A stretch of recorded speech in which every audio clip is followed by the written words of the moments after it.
Ya, ketika Komisi Pemberantasan Korupsi atau KPK itu terlibat eh, dan ikut serta dalam mengawasi sektor pendidikan, muncul pertanyaan mendasar yang layak dikaji ya.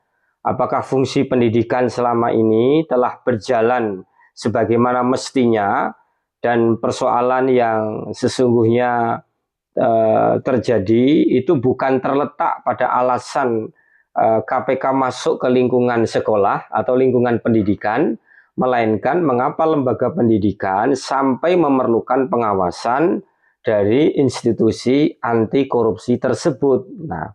Nah, pada hakikatnya pendidikan tidak hanya bertujuan mengembangkan kemampuan akademik peserta didik kita atau murid-murid kita, seperti kemampuan untuk membaca, kemampuan untuk menulis, kemampuan berhitung dan lain sebagainya. Lebih dari itu, pendidikan itu sesungguhnya memiliki tanggung jawab untuk menanamkan nilai-nilai moral, membentuk karakter, kemudian menumbuhkan sikap jujur, kemudian membangun sikap tanggung jawab dan integritas dalam kehidupan bermasyarakat, berbangsa, dan bernegara. Nah, oleh sebab itu, ketika KPK merasa perlu melibatkan diri, ya, dan akhirnya KPK juga menerbitkan surat edaran guna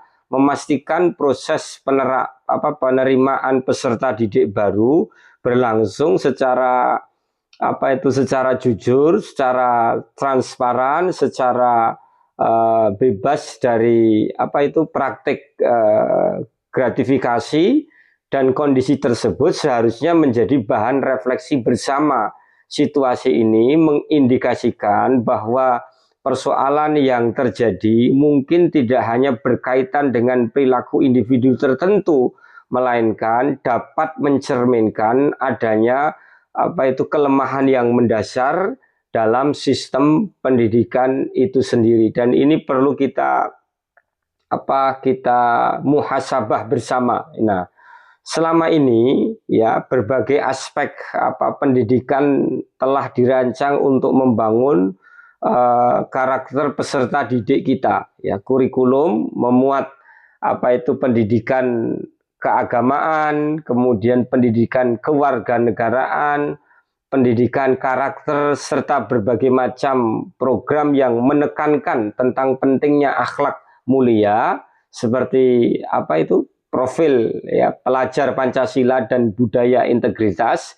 Namun demikian, praktek-praktek seperti titip menitip dalam penerimaan siswa baru, jual beli kursi sekolah, ya, maupun penyalahgunaan kewenangan itu masih kerap ditemukan di sana dan di sini.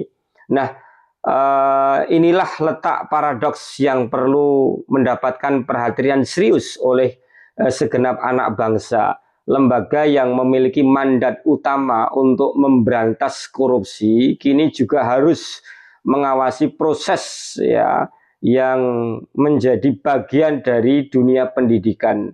Keadaan ini seolah menunjukkan bahwa lembaga pendidikan belum sepenuhnya mampu menjaga dan menegakkan nilai-nilai integritas yang semestinya menjadi fondasi utama dalam penyelenggaraan pendidikan.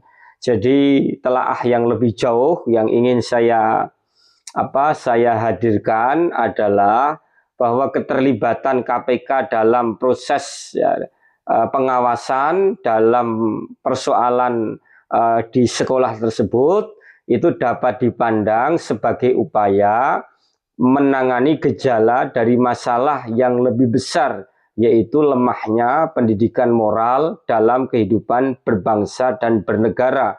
Korupsi tidak semata-mata muncul akibat lemahnya penegakan hukum, tetapi juga berkembang ketika nilai-nilai kejujuran itu gagal ditanamkan dan dibiasakan dalam kehidupan sehari-hari, terutama di lingkungan sekolah. Oleh karena itu, pemberantasan korupsi tidak cukup dilakukan melalui pengawasan dan penindakan tegas ya secara hukum semata, tetapi upaya tersebut perlu diiringi dengan pembenahan sistem pendidikan nasional yang mampu melahirkan nilai-nilai integritas sejak usia dini. Dengan demikian yang harus diperbaiki bukan hanya perilaku para pelanggar hukum saja, para pelaku pelanggaran hukum saja, tetapi juga proses pendidikan yang membentuk karakter manusia sejak awal kehidupan dimulai.